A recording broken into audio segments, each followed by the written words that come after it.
सोचो जरा, इंडिया को आजादी मिली, अंग्रेजों ने बोरिया बिस्तर बांधा और लाल किले से जवाहरलाल नेहरू के बजाय नेताजी सुभाष चंद्र बोस एकदम तगड़े और जोशीले अंदाज में खड़े होकर कह रहे हैं, आजादी दी नहीं जाती, छीनी जाती है।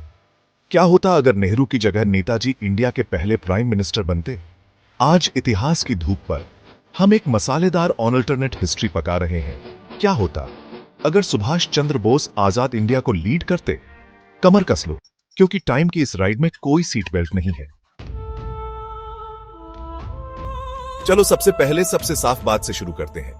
कांग्रेस पार्टी का पावर के साथ लंबा हनीमून खत्म। वर्ल्ड वॉर 2 के बाद अंग्रेजों की वफादारी से भी ज्यादा तेजी से गायब। नेताजी कांग्रेस पार्टी के कोई लाडले तो थे नहीं। असल में 2 बार कांग्रेस प्रेसिडेंट बनने के बाद उन्हें बाहर निकाल दिया गया, क्योंकि वो कांग्रेस मीटिंग्स की चाय समोसा वाली भीड़ के लिए कुछ ज्यादा ही इंटेंस थे। अगर वो पीएम बनते तो कांग्रेस की खानदानी प्रेम कहानी शायद कभी शुरू ही नहीं होती। कोई नेहरू गांधी ब्रांड नहीं, कोई इमरजेंसी नहीं, कोई राहुल बाबा नहीं। मतलब इंडियन पॉलिटिक्स जैसी लगती। कोई फैमिली का चलाया हुआ स्टार्टअप नहीं। नेताजी ताकत के दम पर पावर में यकीन रखते थे। जहां नेहरू रोमांटिक सोशलिज्म बना रहे थे, वहीं बोस इंडियन नेशनल आर्मी खड़ी कर रहे थे, बिल्कुल शुरुआत से, हिम्मत, हौसले और जीरो चिल के साथ। अगर उन्होंने इंडिया को लीड किया होता तो मिलिट्री पहले दिन से ही टॉप टियर की होती। डिफेंस बजट और बड़े, ट्रेनिंग खतरनाक, रिजल्ट्स बस यूं समझ लो 1962 देश के लिए शर्मिंदगी की बात नहीं होती। चाइना कुछ भी टेढ़ा मेढ़ा करने की कोशिश करता, नेताजी प्रोटेस्ट लेटर नहीं भेजते, वो टैंक भेजते। check 1, check 2, check। नेहरू की फॉरेन पॉलिसी तो बस ये थी, चलो सब दोस्त बन जाते हैं और उम्मीद करते हैं कि कोई हमला न करे। बोस वो पक्के वाले रियलिस्ट थे।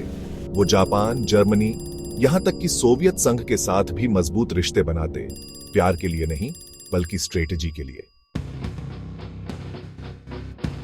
वो दुनिया को वैसे ही देखते थे जैसी वो थी, किसी बॉलीवुड की सपनों की दुनिया जैसी नहीं।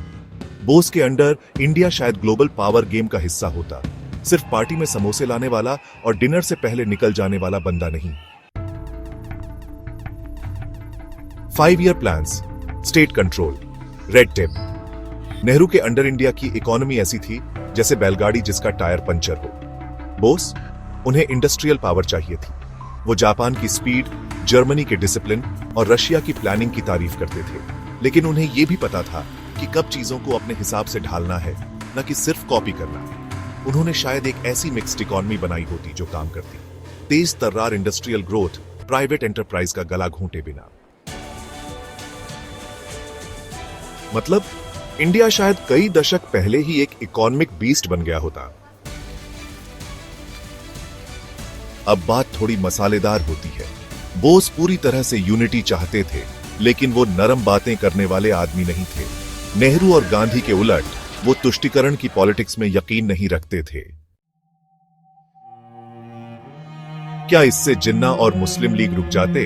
कहना मुश्किल है, लेकिन बोस की लीडरशिप में पार्टीशन करने की कोशिश ज्यादा दर्दनाक होती, या शायद इसे इतना टाल दिया जाता कि कोई बेहतर हल निकल आता। और अगर पार्टीशन फिर भी होता तो ये हमने पाकिस्तान को 55 करोड़ दिए वाला नॉनसेंस नहीं होता। वो शायद डायरेक्ट एक्शन डे के दौरान हुए नुकसान के बिल भेज देते। बोस एक ऐसे नेशनलिज्म को रिप्रेजेंट करते थे जो सिर्फ झंडों और नारों तक सीमित नहीं था। वो डिसिप्लिन, एक्शन और ड्यूटी के प्रतीक थे। अगर वो प्राइम मिनिस्टर होते तो इंडिया में शायद एक ऐसा सिविक कल्चर होता जो सिर्फ अधिकारों पर नहीं बल्कि जिम्मेदारी पर आधारित होता। और शायद, बस शायद, आज हमारे पॉलिटिशियन जनता से डरते, न कि जनता उनसे। तो क्या होता अगर नेताजी सुभाष चंद्र बोस इंडिया के पहले प्राइम मिनिस्टर बनते? इंडिया ज्यादा तेज, ज्यादा मजबूत और ज्यादा दिलेर हो सकता था। कम ब्यूरोक्रेसी, ज्यादा बैकबोन, कम चापलूसी, ज्यादा स्ट्रेटेजी। लेकिन अफसोस, इतिहास ने तलवार के बजाय कलम को चुना और हमें पंच के बजाय पॉलिसीज मिली। ये वीडियो पसंद आया तो लाइक बटन को ऐसे स्मैश करो जैसे नेताजी ने अंग्रेजों की उम्मीदों को स्मैश किया था। इतिहास की धूप को सब्सक्राइब करो और भी ऑन अल्टरनेट हिस्ट्री, मसालेदार बातें और सच्ची कहानियों के लिए। अगली बार तक जय हिंद, और भूलना मत, इतिहास सिर्फ वो नहीं है जो हुआ, बल्कि वो भी है जो हो सकता था।